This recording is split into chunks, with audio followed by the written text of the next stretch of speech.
കഞ്ചാവും മയക്കുമരുന്നും ഒക്കെ നമ്മുടെ സമൂഹത്തെ കാർന്നു തിന്നുമ്പോൾ അല്ലെങ്കിൽ പിടി വിടാതെ പിന്തുടരുമ്പോൾ അതിൽ നിന്ന് സംരക്ഷിക്കേണ്ട ആൾക്കാർ ഒന്ന് ജയിൽ. കാരണം ഇതിലുള്ള കഞ്ചാവ് കച്ചവടവും മയക്കുമരുന്നിനും പിടിക്കപ്പെടുന്ന ഒരു ജയിലിലേക്ക് അയക്കുന്നു. ആ ജയിലിലാണ് അതിൻ്റെ ഉറവിടമെന്ന് കണ്ടെത്തിയ ഒരു ഞെട്ടിക്കുന്ന വാർത്ത കഴിഞ്ഞ ദിവസം നമ്മൾ ഡിസ്കസ് ചെയ്തിരുന്നു, അല്ലേ പറഞ്ഞത്? എന്നാൽ അതിനേക്കാളും ഞെട്ടിക്കുന്ന വാർത്തയിലേക്കാണ് പിറ്റേ ദിവസം നമ്മൾ കടന്നത്.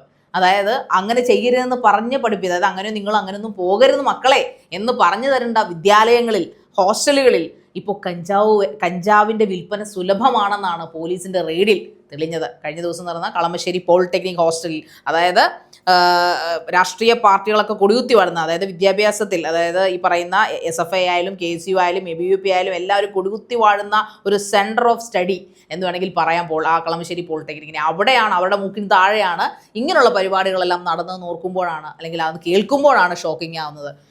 എന്ത് തോന്നുന്നു പൗർണമിക്ക്? തീർച്ചയായും അതും ചെറിയ എമൗണ്ട് ഒന്നും അല്ല, 2 കിലോയാണ് അവിടെ നിന്നും പിടികൂടിയത്. അതായത് ഏകദേശം 60ഓളം കുട്ടികൾ താമസിക്കുന്ന അത് ഒന്ന് ഇൻക്ലൂഡ് ചെയ്തോട്ടെ, അത് ഔദ്യോഗികമായിട്ടാണ് FIR ഇട്ടിരിക്കുന്നത്, അല്ലാതെ 10 കിലോ എന്നാ പറയുന്നത്. 10 കിലോ എത്ര നിസ്സാരമായിട്ടല്ല. നമ്മൾ പലപ്പോഴും കേട്ടിട്ടുണ്ട് സംതിങ്, അല്ലെങ്കിൽ 100 ഗ്രാം, 250 ഗ്രാം, അല്ലെങ്കിൽ 50 ഗ്രാം, 10 ഗ്രാം. കാരണം അത്രയും ചെറിയ എമൗണ്ട് പോലും മതി. പക്ഷേ നമ്മുടെ നാട്ടിലെ നിയമത്തിൽ ചെറിയ എമൗണ്ട് ആണെങ്കിൽ, അല്ലെങ്കിൽ ചെറിയ ഗ്രാമുകളാണെങ്കിൽ അറസ്റ്റ് ചെയ്യുന്നു, പിന്നീട് വിട്ടയക്കുന്നു. പക്ഷേ ഇതിൻ്റെയൊക്കെ ഒരു ഉറവിടം കണ്ടെത്തുക എന്ന് പറയുന്നത് ശരിക്കും പറഞ്ഞു കഴിഞ്ഞാൽ വലിയ ബുദ്ധിമുട്ടുള്ളൊരു കാര്യം തന്നെയാണ്. പക്ഷേ ഇനിയും അതിന് നമ്മൾ മടി കാണിച്ചു കഴിഞ്ഞാൽ, ഇപ്പോൾ 2 കിലോ ഏറ്റവും നിസ്സാരമായിട്ടൊരു കോളേജ് ഹോസ്റ്റലിൽ നിന്ന് 2 കിലോ ഔദ്യോഗികമായിട്ടാണെങ്കിൽ പോലും ഈ 2 കിലോ എന്ന് പറയുന്നത് നിസ്സാരമായിട്ട് കാണാൻ കഴിയുന്ന ഒരു കാര്യമല്ല. കാരണം ഈ 2 കിലോ ശാരിക വിത്ത് ത്രാസ് കേന്ദ്രം, അതായത് മയക്കുമരുന്ന് നമ്മുടെ അടുത്തുള്ള കടകളിൽ മിഠായിയും പേപ്പറും ഒക്കെ വിതരണം ചെയ്യുന്നത് പോലെ, അല്ലെങ്കിൽ സാധനം പലചരക്കടയിൽ നിന്ന് തൂക്കി കൊടുക്കുന്ന പോലെ തൂക്കി കൊടുക്കാൻ ത്രാസുമായിട്ട് വിദ്യാർത്ഥികൾ ഹോസ്റ്റലുകളിൽ ഇത്തരത്തിലുള്ള സാധനങ്ങൾ സൂക്ഷിക്കുമ്പോൾ നമ്മുടെ നാടിന്റെ പോക്ക് ഇത് എങ്ങോട്ടാണെന്നുള്ളത് ശരിക്കും ചിന്തിക്കേണ്ട സമയം അതിക്രമിച്ചു കഴിഞ്ഞു, അല്ലേ? അതെ, പൗർണമി ഇത് പറയുമ്പോൾ ഒരു കാര്യം കൂടെ അതിനകത്ത് നമുക്ക് പറയേണ്ടതുണ്ട്. ഈ പോലീസ് ഈ ഒരു വളരെ ഈ പറയുന്ന പോലെ ഈ ഉറവിടത്തിൽ നിന്ന് ഇവർക്ക് ഇൻഫർമേഷൻ ലഭിക്കുമ്പോൾ ഇവർ രാത്രിയിലാണ് അവിടെ ചെല്ലുന്നത്. അപ്പോൾ അവർ കാണുന്ന കാഴ്ച എന്ന് പറഞ്ഞു കഴിഞ്ഞാൽ വിദ്യാർത്ഥികൾ പാക്ക് ചെയ്യുവാണ് ചെറിയ പാക്കറ്റിലായിട്ട്, ഈ പറയുന്ന ത്രാസിനകത്ത് തൂക്കിയിട്ട്, അത് ചെറിയ ഇത്ര ഗ്രാം വെച്ച് തൂക്കി പാക്കറ്റിനകത്താക്കി പുറത്തേക്ക് കൊടുക്കാൻ വേണ്ടിയിട്ട് അവരവിടെ സെറ്റ് ചെയ്യുമായിരുന്നു. എന്നൊന്ന് ആലോചിക്കണം. എക്സാംസ് നടക്കുന്ന സമയം പോളിടെക്നിക് എന്ന് പറഞ്ഞാൽ പ്രൊഫഷണൽ ആയിട്ടുള്ള നമ്മൾ പോളിടെക്നിക് വിദ്യാർത്ഥികൾക്ക് നമ്മളൊരു പേര് കൊടുത്തിട്ടുണ്ട്. ഇച്ചിരി എക്സലന്റ് ആയിട്ടുള്ള കുട്ടികളാണ് എപ്പോഴും പോളിടെക്നിക്കിൽ അഡ്മിഷൻ കിട്ടുക, പ്രത്യേകിച്ച് ഗവൺമെന്റ് പോളിടെക്നിക്കുകളിലൊക്കെ. കാരണം SLC പരീക്ഷയ്ക്ക് നല്ല മാർക്കുള്ളവർക്ക് മാത്രമേ പോളിടെക്നിക് അഡ്മിഷൻ കിട്ടത്തുള്ളൂ. അവർക്ക് ഡയറക്റ്റ് അവരുടെ 3-ാം വർഷം അവർക്ക് ഈ പറയുന്ന പോലെ ലാറ്ററൽ എൻട്രി എഴുതി എഞ്ചിനീയറിംഗിലേക്ക് പോകാം. അങ്ങനെ ഒരു ഓപ്ഷൻ പോളിടെക്നിക് വിദ്യാർത്ഥികൾക്കുണ്ട്. അതുകൊണ്ട് തന്നെ ഭാവിയിൽ എഞ്ചിനീയേഴ്സ് ആണ് ഇവരെല്ലാവരും തന്നെ. അങ്ങനെ പോകാൻ അതുകൊണ്ടാണ് പോളിടെക്നിക് വിദ്യാർത്ഥികൾ 3 വർഷം ഇവർ ടെക്നിക്കൽ കോഴ്സ് പഠിക്കുന്നു. കൂടാതെ 2 വർഷം, 5 വർഷമാണ് നോർമൽ എഞ്ചിനീയറിംഗ് എന്ന് പറയുന്നത് 4 വർഷമാണ്. എന്നാൽ ഇവർക്ക് 5 വർഷം എഞ്ചിനീയറിംഗ് പഠിക്കേണ്ടി വരുന്നത്. ബിക്കോസ് എന്ന് പറഞ്ഞു കഴിഞ്ഞാൽ അവർ അത്രയും എക്സലന്റ് ആയിരിക്കും ടെക്നിക്കാലിറ്റീസിൽ നിന്നാണ് പറയപ്പെടുന്നത്. ഒരു എഞ്ചിനീയറിംഗ് കോളേജിൽ പഠിച്ചിറങ്ങുന്ന ഒരു ടെക്നീഷ്യനേക്കാളും എന്തുകൊണ്ടും മികവുറ്റതാണ് പോളിടെക്നിക് വിദ്യാർത്ഥികൾ എന്ന് പറഞ്ഞ കാരണം പോലും അവർ ബേസിക്കലി അക്കാഡമിക്കലി ഹയർ ആയിരിക്കുന്നതുകൊണ്ടാണ്. അങ്ങനെയുള്ള പ്രത്യേകിച്ചും ഗവൺമെന്റ് പോളിടെക്നിക്കിൽ, പ്രൈവറ്റിൽ ആർക്കും അഡ്മിഷൻ കിട്ടാം, പക്ഷേ ഗവൺമെന്റ് പോളിടെക്നിക് എന്ന് പറയുമ്പോൾ മെറിറ്റിന്റെ അടിസ്ഥാനത്തിൽ തന്നെയാണ് അവരവിടെ കയറുന്നത്. ആ വിദ്യാർത്ഥികളിലേക്കാണ് കഞ്ചാവ് വിൽപ്പന വ്യാപകമായി മാറിയിരിക്കുന്നത്. കഞ്ചാവ് പിടിച്ചെടുത്തോ മാത്രമാണ്, അവിടെ രാസലഹരി ഉണ്ടെന്നോ MDMA ഉണ്ടെന്നോ ഒന്നും കണ്ടെത്തിയിട്ടില്ല. പക്ഷെ എന്തായാലും ഈ ഒരു വിവരം പാസ് ചെയ്തത് നമുക്ക് എല്ലാവരും മൊത്തത്തിൽ നമുക്ക് അങ്ങനെ അടച്ചാക്ഷേപിക്കാൻ പറ്റത്തില്ല. ആ കോളേജിന്റെ പ്രിൻസിപ്പൽ എന്നുള്ളതാണ് അതിൽ ഏറ്റവും വലിയ ബ്യൂട്ടി എന്ന് പറയുന്നത്. കാരണം അദ്ദേഹം എന്തായാലും നല്ലൊരു പ്രിൻസിപ്പൾ തന്നെയാണ്. ഇന്നത്തെ കാലത്ത് പ്രിൻസിപ്പളിനെ ഈ പറയുന്ന പോലെ അറിഞ്ഞാൽ ഒന്നെങ്കിൽ കൈവെട്ടിയ ചരിത്രങ്ങളൊക്കെ നമുക്കുണ്ട്, പ്രൊഫസർമാരുടെ കൈവെട്ടിയ ചരിത്രങ്ങളൊക്കെ ഉണ്ട്. പക്ഷേ ആ പ്രിൻസിപ്പൾ അറിയാം, അദ്ദേഹത്തിന് ഒരു ജീവന് പോലും ആപത്തായിരുന്നിരിക്കാം. എന്നിട്ട് പോലും അതെല്ലാം മാറ്റി വെച്ചുകൊണ്ട് വിദ്യാർത്ഥി സമൂഹം നന്നാകണമെന്നൊരു ഒറ്റ ആഗ്രഹത്തിന് പുറത്താണ് അദ്ദേഹം അത് പോലീസിൽ ഇൻഫോം ചെയ്തത്. പോലീസ് കുറച്ച് നാളുകളായിട്ട്, കാരണം ഇതിന്റെ പരിസരത്ത് നിന്ന് ഒരാളെ പോലീസ് അറസ്റ്റ് ചെയ്തിരുന്നു. ഈ ഹോസ്റ്റലിലെ കോളേജിന്റെ പരിസരത്ത് നിന്ന് കഞ്ചാവ് പൊതിയുമായിട്ട് ഒരാളെ അറസ്റ്റ് ചെയ്തുകൊണ്ട് തന്നെയും ഹോളി, അതായത് കഴിഞ്ഞ ദിവസം ഹോളി ആയിരുന്നു, ഇന്നലെ എന്ന് പറയാൻ പറ്റില്ല, കഴിഞ്ഞ ദിവസം ഹോളി ആയിരുന്നു. ആ ഹോളി ആഘോഷത്തിന്റെ ഭാഗമായിട്ട് ഇവർ കോളേജ് ഹോസ്റ്റലിൽ ഹോളി ആഘോഷം നടത്തുന്നു എന്ന് അറിഞ്ഞതും അതിന് ആഘോഷത്തിന്റെ ഭാഗമായിട്ട് കഞ്ചാവും ഈ പറഞ്ഞ ഇഷ്ടം പോലെ കുപ്പിക്കണക്കിന് മദ്യം അളക്കാൻ അവിടെ സംഭവങ്ങൾ കൂടെ ഉണ്ട് കേട്ടോ. നമ്മൾ മറ്റേ ഔൺസ് ഗ്ലാസ് ഒക്കെ ഉണ്ടെന്നാണ് പറയുന്നത്, അതൊക്കെ പിടിച്ചെടുത്തു. Mini bar, yes.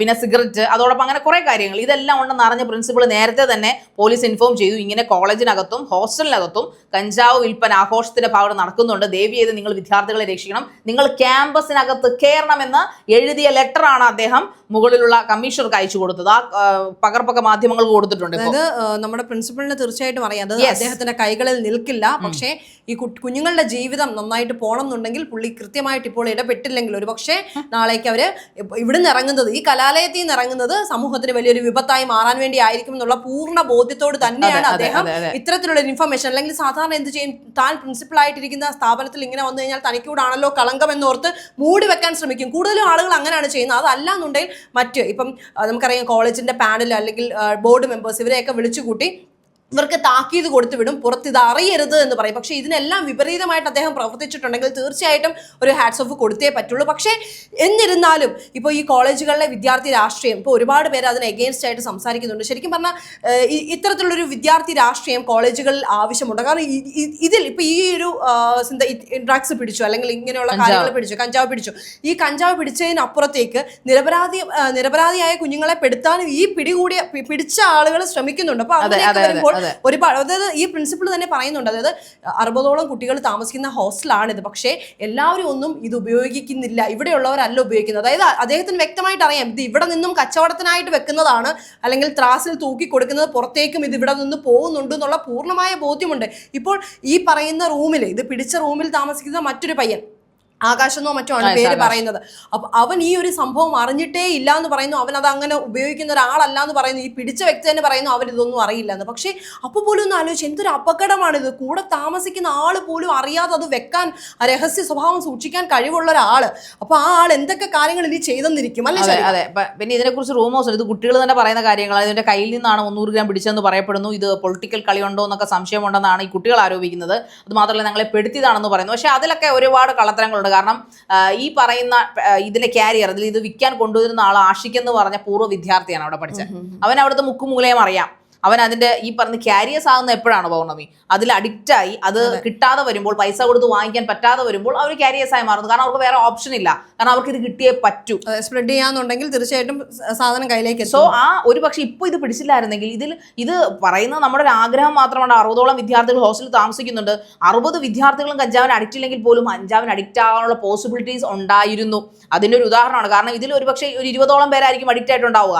ബാക്കി 30, 60, 40 പേരെ കൂടെ അഡിക്റ്റ് ചെയ്യാൻ വലിയ പാടൊന്നുമില്ല. കാരണം ഇവർ ഈ പറയുന്ന കൊടുക്കുന്ന സാധനം കൊടുത്തു കഴിയുമ്പോൾ, 1-2 പ്രാവശ്യം വലിച്ചു കഴിയുമ്പോൾ ഇത് പിന്നെ ഇല്ലാതെ വരും. ഇല്ലാതെ ആ ഒരു അവസ്ഥയിലേക്ക് അവർക്ക് സർവൈവ് ചെയ്യാൻ കഴിയാത്തൊരവസ്ഥ വരും. അപ്പോൾ ഈ പറയുന്ന ഈ കുട്ടികളെല്ലാം തന്നെ അതിന്റെ ക്യാരിയേഴ്സായി മാറും. ക്യാരിയേഴ്സ് ആകുമ്പോൾ അവർക്ക് കുറേ ഗുണങ്ങളുണ്ട്. എന്താണ് അവരെ സംബന്ധിച്ചിടത്തോളം ഗുണങ്ങളായിട്ട് കാണുന്ന പൈസ കിട്ടും, അവർക്ക് ഫ്രീ ആയിട്ട് കഞ്ചാവ് കിട്ടും, അവർക്ക് ഇത് വിൽക്കാനുള്ള സാധനവും കിട്ടും, ഒന്നും കയ്യിൽ നിന്ന് മുതൽ മുടക്കില്ല. പക്ഷെ അവരുടെ ജീവിതമാണ്, ഒരിക്കലും കാശ് കൊടുത്താൽ തിരിച്ചു കിട്ടാത്ത അവരുടെ ജീവിതവും അവരുടെ വിദ്യാഭ്യാസവും അവരുടെ ബുദ്ധിയുമാണ് അവിടെ നഷ്ടപ്പെടുന്നതെന്ന് ചിന്തിക്കാൻ അവർക്ക് പറ്റില്ല ആ സമയത്ത്. ഒന്നാമത്തെ കാര്യം അവരുടെ പ്രായം 10, 17, 18 വയസ്സുള്ള കുട്ടികളാണ് അവിടെ ഉള്ളത്. തൊട്ടാൽ പൊട്ടുന്ന പ്രായം എന്നൊക്കെ നമ്മൾ പറയും, whether it is boy or A girl എന്ന് പറഞ്ഞാൽ ആ പ്രായത്തിൽ അവർക്ക് ഈ പറയുന്ന ഇത് കഞ്ചാവ് അടിക്കുമ്പോൾ, നമ്മൾ പണ്ടത്തെ സിനിമകളിൽ അല്ലെങ്കിൽ പണ്ടത്തെ കോളേജിലൊക്കെ നമ്മൾ കണ്ടു ഒരാൾ കാണും അവിടെ കഞ്ചാവ് അഡിക്റ്റ്, അതും ആർട്സിലായിരിക്കും മിക്കപ്പോഴും കഞ്ചാവ് അഡിക്റ്റ്, ഒരു ഉഷാൻ താടിയൊക്കെ വെച്ച് ഈ ഒരുപാട് ഈ പറയുന്ന മറ്റേ എന്താണ് പെബിൾസ് ആർ മറ്റേ സലികുമാർ പറയുന്ന പോലെ കഞ്ചാവ് വെച്ചിട്ട് കത്തി പറയുന്ന പോലെ, അല്ലെ ട്വിങ്കിൾ ട്വിങ്കിൾ ലിറ്റിൽ സ്റ്റാർസ് എന്നൊക്കെ പറയുന്ന പോലെ ഇങ്ങനെ പറയുന്ന ഒരാളെ മാത്രം കോളേജിന്റെ ഏതെങ്കിലും ഒരു പരിസരത്ത് നമ്മളൊക്കെ പഠിച്ചിരുന്ന കാലത്ത് നമ്മൾ കണ്ടിട്ടുണ്ട്. മിക്സഡ് കോളേജിൽ പഠിക്കുന്നവർക്ക്, വിമൻസ് കോളേജിലല്ല മിക്സഡ് കോളേജിൽ പഠിക്കുന്നവർക്ക്, അവർ ബേസിക്കലി ബുജികളാണ്, അവർ പഠിക്കും, നല്ല എക്സലൻസ് ഉള്ളവരാണ്. പക്ഷെ ഒരു കഥയും കവിതയൊക്കെ എഴുതി എപ്പോഴും ഒരു ബീഡി കഞ്ചാവ് ബീഡി അവരുടെ കാണും. അതൊരു കൗതുകമായിരുന്നു, ആൾക്കാർക്ക് അതൊരു ചിരിയായിരുന്നു. പക്ഷെ ഇന്ന് അത് മാറിയിരിക്കുന്നു. കഞ്ചാവിൽ നിന്ന് തുടങ്ങി MDMA-യിലേക്കും പിന്നെ നമ്മൾ ഇതുവരെ കടിച്ചാൽ പൊട്ടാത്ത പേരുകളുള്ള രാസലഹരിയിലേക്കും അത് മാറിയിരിക്കുകയാണ്. ഇത് വലിയൊരു വിപത്തിലേക്കാണ് പോകുന്നത്. പ്രത്യേകിച്ചും കൊച്ചിയിലെ government polytechnic, Kalamassery government polytechnic അതിപ്രശസ്തമായ ഒരു കോളേജാണ്. ഒരുപാട് പ്രശസ്തമായിട്ട് ആൾക്കാരൊക്കെ അവിടെ നിന്ന് ഇറങ്ങിയിട്ടുണ്ട്. പക്ഷേ അവിടെ ഇങ്ങനെ ഒരു കഞ്ചാവ് വിൽപ്പന നടക്കുക എന്ന് പറയുമ്പോൾ ഇത് ഉറപ്പായിട്ടും ഇൻസൈഡിലുള്ള കുറെ ആൾക്കാർക്ക് അറിയാമായിരുന്നു എന്നുള്ളത് തന്നെയല്ലേ നമ്മൾ ധരിക്കേണ്ടത്. അല്ലാതെ മാനത്ത് നിന്ന് അങ്ങ് പൊട്ടി വീഴുമോ? ഒരു ഹോസ്റ്റൽ എന്ന് പറയുമ്പോൾ ഹോസ്റ്റൽ വാർഡൻ എവിടെ പോയി കിടക്കുകയാണ്? ഹോസ്റ്റൽ വാർഡന് ഉത്തരവാദിത്വം ഇല്ല. അതോടൊപ്പം തന്നെ ഈ ഗവൺമെന്റ് ഹോസ്റ്റലാണ്. ആ ഹോസ്റ്റലിലേക്ക് പോകുമ്പോൾ ഈ പ്രിൻസിപ്പളൊക്കെ അദ്ദേഹം ഇൻഫർമേഷൻ പാസ് ചെയ്തു. നിവർത്തികേട് കൊണ്ടാണ് അദ്ദേഹത്തിന് തീർച്ചയായിട്ടും അറിയാമായിരിക്കും ഇത് അദ്ദേഹത്തിന്റെ ഭാവിയിൽ അദ്ദേഹത്തിന്റെ ജീവന് ഇത് ആപത്തായിരിക്കാം, ഒരു പക്ഷേ ഇത് കോളേജിന്റെ മാനഹാനി ഉണ്ടാക്കാം, വർഷങ്ങളോളം എൻ്റെ പേര് പോകും, ഒക്കെ അറിയാം. പക്ഷേ അദ്ദേഹം ചിന്തിച്ചത് ഇത് ഏറ്റവും ലാസ്റ്റിലായിരിക്കും അദ്ദേഹം ഇതിന് ഇൻഫർമേഷൻ പാസ് ചെയ്തിട്ടുണ്ടാവും. ഇതിനു മുമ്പ് വാണിംഗ് കൊടുത്തിട്ടുണ്ടാവാം, പിടിച്ച് ശിക്ഷണങ്ങൾ നടത്തിയിട്ടുണ്ടാവും, ഒക്കെ ചെയ്തിട്ടുണ്ടാവും. ഇതിനു മുമ്പിരുന്ന ആൾക്കാർ ഇതൊക്കെ ചെയ്തിട്ടുണ്ടാവാം. പക്ഷെ നിവർത്തിയില്ല. ഇനി ഇങ്ങനെ പോയാൽ ഒരു പക്ഷെ കൊലപാതകങ്ങൾ മാത്രം ഇവർ പുറത്തിറക്കൽ നടത്തുമെന്ന് ഭയന്നിട്ടുണ്ടാവാം മേ ബി. അതുകൊണ്ടാവണം അദ്ദേഹം അത് പോലീസിൽ ഇൻഫോം ചെയ്തത്. എനിവേ, എന്നിരുന്നാലും കോളേജിനകത്തും ഈ പറയുന്ന പാർട്ടി, ഈ പറയുന്ന ആഷിഖ് അല്ലെങ്കിൽ ആകാശ് ഈ പറയുന്ന കോളേജിന്റെ യൂണിയന്റെ ജനറൽ സെക്രട്ടറിയാണ്. അതുകൊണ്ടാണ് ഈ ഭാരവാഹിത്വം പണ്ടൊക്കെ നമ്മുടെ കോളേജിലൊക്കെ ഈ ചെയർമാനെയോ അല്ലെങ്കിൽ general secretary arts club secretary ഒക്കെ തിരഞ്ഞെടുക്കുന്നത് ആ കോളേജിൽ സ്മാർട്ടായിട്ടുള്ള ആൾക്കാരെയാണല്ലേ, കോളേജിന് വേണ്ടിയിട്ട് ഡെവലപ്മെന്റ് ഉണ്ടാക്കുന്ന അല്ലെങ്കിൽ കോളേജിനെ മൊത്തത്തിൽ വെടിപ്പാക്കാനുള്ള, കോളേജിന് പുതിയ പുതിയ ഇന്നോവേറ്റീവ് ആയിട്ടുള്ള പ്രോഗ്രാംസ് കൊണ്ടുവരുന്ന, മാഗസിൻസിൽ പേര് വരുന്ന, കഥയും കവിതയും എഴുതുന്ന ഏറ്റവും ബ്രില്യൻ്റ് ആയിട്ടുള്ള ആൾക്കാരാണ് മിക്കപ്പോഴും, അല്ലെങ്കിൽ സമരമുഖത്ത് മുൻനിർത്തി.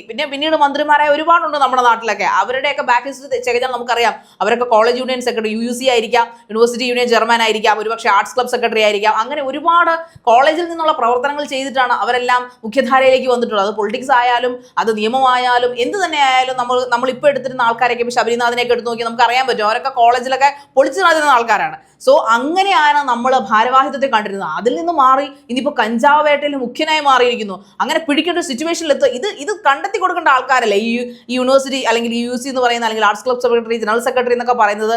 ഇതിനെതിരെ പ്രവർത്തിക്കേണ്ടവരല്ലേ, അല്ലെങ്കിൽ ഇതിൻ്റെ ഒരു എന്തായാലും കുട്ടികളുടെ നിൽക്കുന്ന ആൾക്കാരായതുകൊണ്ട് തന്നെ ഇവർക്കറിയാം ഇതൊക്കെ എങ്ങനെ ഇല്ല എന്ന് പറയുന്ന ഒരു കള്ളവായി പോകും. കാരണം ഇതിൽ ഏതെല്ലാം ലെവൽ ഇതെല്ലാം വരുന്നു എന്നുള്ള ആമ്പിളാർക്ക് തീർച്ചയായിട്ടും അറിയാൻ സാധിക്കും. അപ്പോൾ ഇത് അറിയില്ല അല്ലെങ്കിൽ എന്നെ പെടുത്തിയാന്ന് പറയുന്നത് ഒരു സോ കോൾഡ് കള്ളത്തരമാണ്, കണ്ണടച്ചിരുട്ടാക്കലാണ്. അതൊരിക്കലും നമുക്ക് സമ്മതിച്ചു കൊടുക്കാൻ പറ്റും. എന്ത് തോന്നുന്നു പൗർണമിക്ക് അത്? ഇല്ല, ഇതൊന്നും സംബന്ധിച്ചു കൊടുക്കാൻ പറ്റിയില്ല. ശരിക്കും പറഞ്ഞാൽ ഇത് ഇപ്പോഴല്ല, കുറച്ചധികം നാളുകൾ മുമ്പേ നടത്തേണ്ടതായിരുന്നു. കാരണം ഇപ്പം പരിശോധനകളില്ലല്ലോ. ഇപ്പം എല്ലാവർക്കും സമയം നീട്ടി കിട്ടണം, അല്ലെങ്കിൽ 12 മണിയാക്കണം, 1 മണിയാക്കണം, അല്ലെങ്കിൽ ടൈം ബാരിയറേ ഉണ്ടാവരുത്. തോന്നുമ്പോൾ ഇറങ്ങിപ്പോണം, തോന്നുമ്പോൾ കയറി വരണം. ഈ ഒരു സംഭവം ഈ രീതിയിൽ അഴിച്ചു വിട്ട് കഴിഞ്ഞാൽ ഇനിയും ഇത്തരത്തിലുള്ള സംഭവങ്ങൾ കൂടി വരികയുള്ളൂ. പിന്നെ നമ്മുടെ നാട്ടിൽ നിലവിൽ ഒരുപാട് പ്രശ്നങ്ങൾ ഇങ്ങനെ നടക്കുന്നുള്ളതുകൊണ്ട് ഇപ്പോൾ എനിക്ക് തോന്നുന്നു പോലീസുകാരാണേലും ഡാൻസ് ഓഫ് ടീമാണേലും ഒന്ന് തൂത്ത് വൃത്തിയാക്കണം എന്നുള്ളൊരു മൈൻഡിൽ തന്നെ നിൽക്കുകയാണ്. അപ്പോൾ അതിന് സപ്പോർട്ടായിട്ട് ഇതുപോലുള്ള അധികൃതർ കൂടെ ഉണ്ടെങ്കിൽ തീർച്ചയായും നമുക്ക് നമ്മുടെ നാടിനെ ശരിയാക്കി എടുക്കാൻ പറ്റും.